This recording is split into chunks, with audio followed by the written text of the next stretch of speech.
នេះគឺជាពស់ដ៏មានពិសខ្លាំងបំផុតនៅក្នុងប្រទេសកម្ពុជាយើងដែលមានអ្នកមួយចំនួនមិនទាន់បានដឹងហើយសូមឈប់យល់ច្រឡំថាវាមិនបង្កហានិភ័យតទៅទៀតទៅបើសិនជាវាខាំជីវិតត្រូវឈរលើបន្ទាត់ចរចានឹងសេចក្តីស្លាប់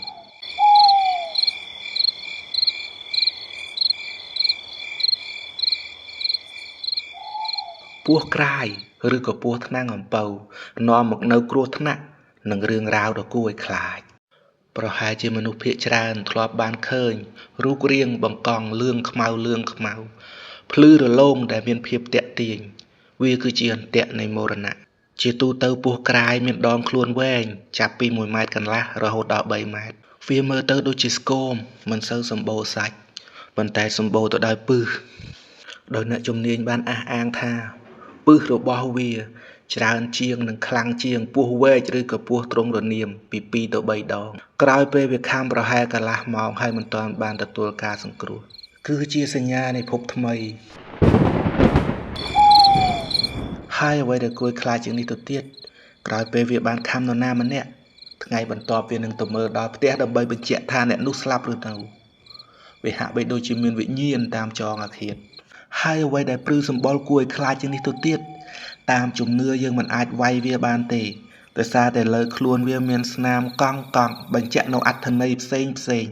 បើសិនជាយើងវាយចំកង់ណាមួយនោះនឹងមានបណ្ដាសាជួបរឿងអាក្រក់ពេញមួយជីវិតជាការពិតណាស់នៅក្នុងអាណាចក្រនេសាទវាគឺជាពស់ដ៏មានពិសកាចសាហាវចំណែកឯនៅក្នុងជំនឿវាគឺជាស្រមោលដ៏គួរឲ្យខ្លាចសូម្បីតែដូនតាយើងក៏បានឆ្លាក់រូបរាងរបស់វានៅលើផ្ទាំងប្រាសាទដើម្បីទុកធ្វើជាភស្តុតាងសម្រាប់កូនចៅជំនាន់ក្រោយសិក្សាស្វែងយល់នេះហើយគឺជាពស់ថ្នាំងអំពៅមិនមែនផ្អែមដូចជាទឹកអំពៅនោះទេពស់ក្រាយក៏មិនមែនស្លូតដូចជាត្រីក្រាយនោះដែររូបរាងសម្រស់ខាងក្រៅដ៏ទាក់ទាញក៏មិនបានបញ្ជាក់ថាគ្មានហានិភ័យនោះដែរនេះហើយដែលធ្វើឲ្យមនុស្សមួយចំនួនយល់ច្រឡំបើសិនជាអ្នកបានជួបពស់ប្រភេទនេះតើអ្នកនឹងគួរធ្វើអ្វីមុនគេត្រូវតតាំងឬមួយក៏រត់គេចហើយបើសិនជាអ្នករត់គេចតើរត់គេចទៅណាសូមបញ្ជាក់ថាពស់នេះក៏ចូលចិត្តរស់នៅតាមផ្ទះរបស់យើងផងដែរដូច្នេះអ្នកត្រូវប្រកាសថាកន្លែងរស់នៅរបស់អ្នកគ្មានវត្តមានសត្វល្មូននោះទេ